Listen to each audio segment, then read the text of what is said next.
Hi everyone, welcome once again to Cooking with Tita right here in my kitchen. Today I like to share my Pan De Coco dough recipe. So come on, cook with Tita. Let's go through our ingredients. I have 8 cups of all-purpose flour, 1 cup of white sugar.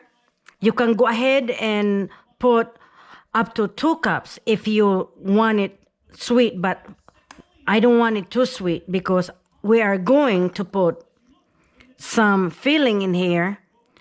This is shredded coconut. The recipe of this is already on a video. You can go and see how I made that. And it's already sweet. So that is the reason why I am going to put only 1 cup of sugar in my dough. But like I said, if you want it a little sweeter than that, you can go ahead up to 2 cups, okay, of white sugar. Anywho, okay, so we need 2 cups of milk, half cup of warm water, 6 teaspoons of dry active yeast, which we're going to put in the warm water. Now, when I say warm water, heat your water to 110 to 115 degrees Fahrenheit, okay?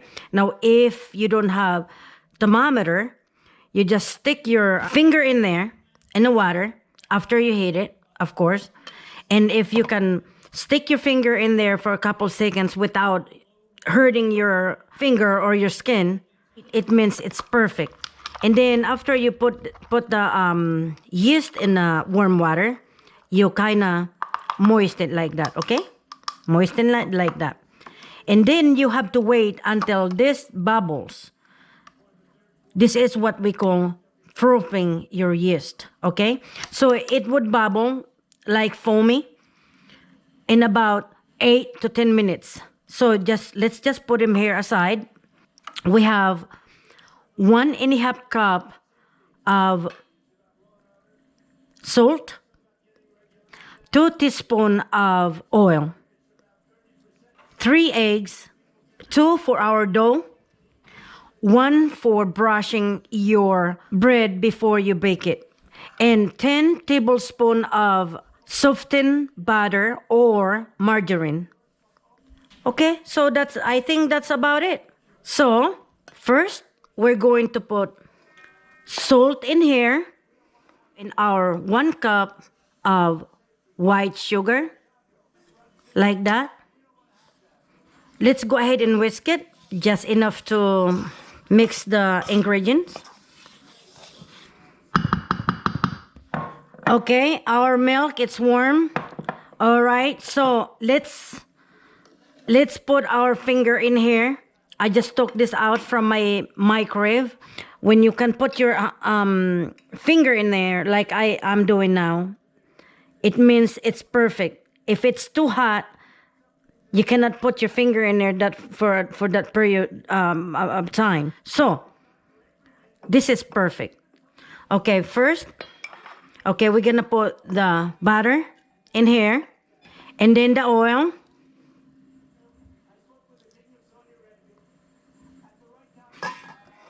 Okay, what I do,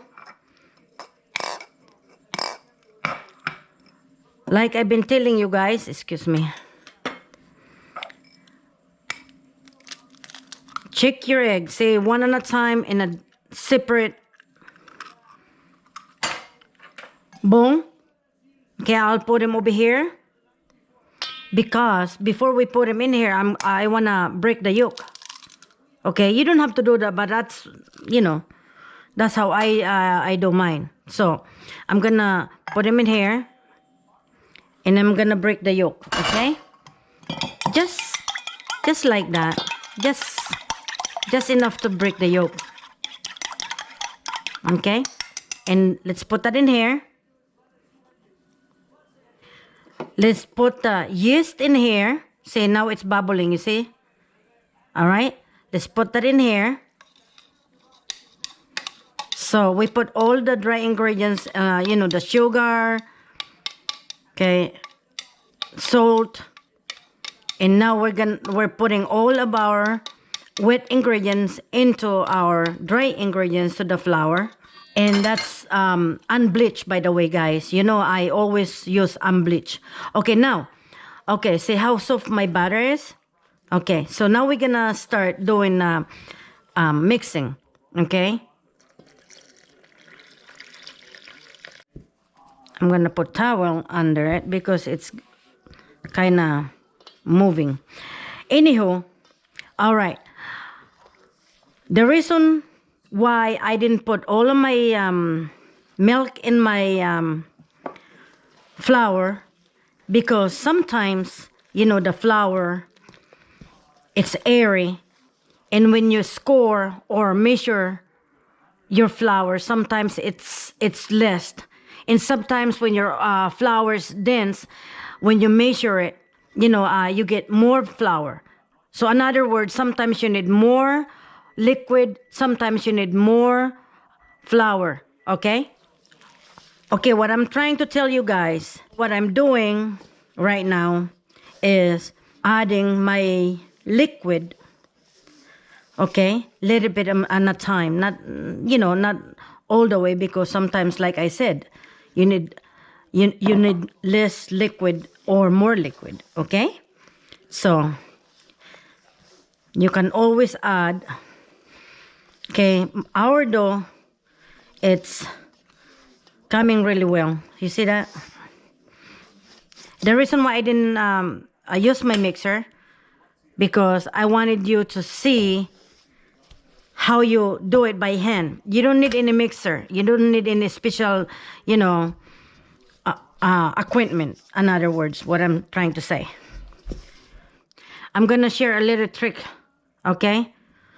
Before I use my hand to knead my dough, I put a little oil so that the dough won't stick on my hand, okay?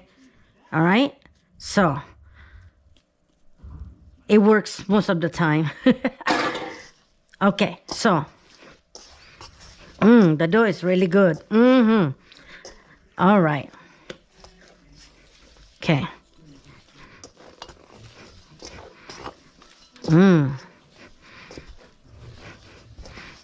Okay.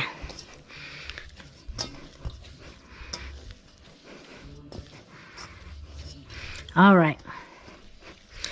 Okay, see. All right, see, look at this. This is a perfect example. Look at my dough.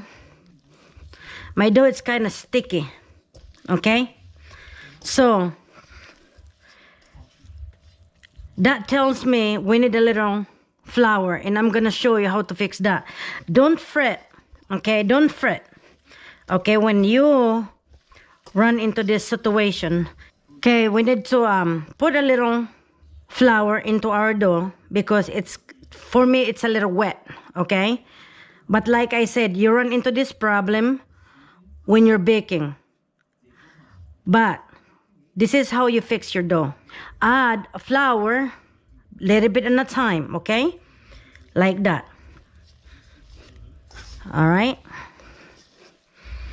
Just a little bit like that. And mix it a couple times like that. About a tablespoon at a time, okay? You have to mix it a couple times, okay? It's coming along.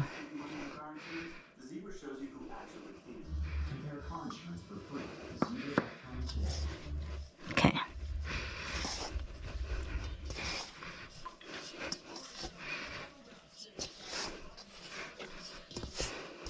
That's why it's better for you to measure your ingredients by weight. But not everyone has a wear. So this is how we run into problems sometimes, but it's not a big deal. See, it's coming along. But don't, like I say, it's a no-no for you to add a lot of flour at once.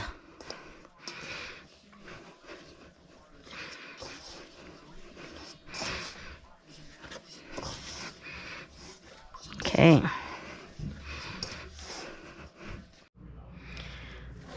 Okay, so I've been kneading this dough for almost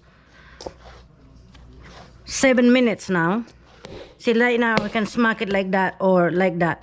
It doesn't stick into my hand or over here on a pot or in a bowl. Okay, that's perfect. That's how you fix your dough until the dough it's like this. Okay, now like I said, you run into a problem. Another problem that we run into when we're baking is the dough would be too dry. How do you know the dough is dry?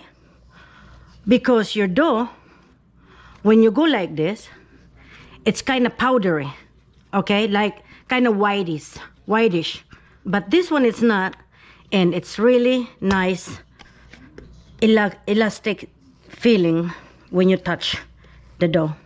So if your dough is dry, like I said, add a little warm water, 1 tablespoon at a time, and knead your dough until it's elastic. Okay, so that's the way you do it, guys, to fix your dough. Okay, now when your dough it's nice and elastic, which is like that, see, let's knead this dough for a couple more minutes. Okay, you have to do that, guys, that procedure I told you, because if you don't, your bread it's gonna be hard. Okay, you have to knead your dough. Let me see, this is good enough. I think this is good enough. Okay, so yeah, this is good enough. Pick up your dough, you know, like that. Okay, pick it up, put a little bit of oil or spray your bowl. Okay, cut it up like that. Okay, put your dough down, turn it around, shape the dough. Okay, that's all you got to do. And then this dough has to be in a warm place, such as the top of your counter or the top of your stove. What I do, another tips that I'm going to share with you, while I was kneading the dough, I turn on my oven into a warm temperature for a couple minutes. Okay, and then I turned it off. Okay, not too hot now, guys, just warm. Okay, and then I'm going to cover this because you don't want the dough to be dry. Okay, you want to cover that with a cheesecloth or saran wrap. That's all you got to do. And then let it rise double size. Okay, you have to rise the dough, otherwise it's the same when you're kneading your dough. You have to knead your dough, otherwise your bread it's gonna be hard. You have to let it rise. Okay, all right guys, this is how it looks when it's double in size. I went ahead and put saran wrap, and then I went ahead and put cheesecloth, okay, over the saran wrap. So now this is double in size, as you can tell. Remember how it looks before we let it rise. All right, so we're gonna punch the dough. They call this punch the dough. Okay, and just kind of see what happened. You deflated the dough. Kind of just turn it around like that and push it down. See how the dough really came out really good. You see that? That's nice and moist. It's not too dry. It's not dry. It's not, too wet. See? Okay. So anyhow, you pinch a little like that. Now, I've been making this for a long time, so I know how much I'm gonna pinch. But if you wanna be precise, for, how big your Pan De Coco bread you want it to be, I usually weigh my dough 2 to 3 ounce. Okay, I make it like that. All right, and then I scoop up over here. Now this filling over here, it's caramelized coconut flakes. Okay, I made that, like I told you, the recipe, it's already ready for you over there. And then, so just close the thing, or the dough, just kind of close it, like so. Be sure it's not gonna come out, like that. And leave it here, away from the wall, and leave about 1 inch apart. So you're gonna have 3 this way, 3 this way, so on and so forth. Okay, after you do that, you let it rise, double in size again, and then it's time to bake. But before you bake, like I told you, I'm gonna show it to you how you do it. Okay, I'm gonna do one more time. Okay, like this, kind of pinch the dough. See, the dough is really good, guys. See that? It's like elastic. Okay, it's so good. You see, like that. So kind of pinch it like that. That's how I do it, like that. So stretch the dough a little, like that, and then I put them on my, I kind of punch it sometimes like that. Okay, and then like this. All right, now you can do this, like push that thing down so you can stretch the dough. All right, like that. And while you're closing it, pinch it a little so the filling you put in there is not gonna come out, so it's nice and sealed inside. Okay, so now looking at this right now, the dough that I pinched, this one, it's 2 ounce. This is the 3 ounces right here. So like I said, it doesn't really matter how big you want it to be, you know what I'm saying? But it's much better, it looks better when you have the same size. You see what I mean? So this is 3 ounce, like this one. See, let me see. Yeah, there you go. This is 3 ounce, like that. See? So I pinch the dough like that one more time so that so nice, guys. This is so delicious. Okay, so just like that, punch it a little if you want. Now that's up to you how much filling you want to put inside the bread. Okay, so my family here, they like too much, they like coconut a lot, so I'll put a lot in there.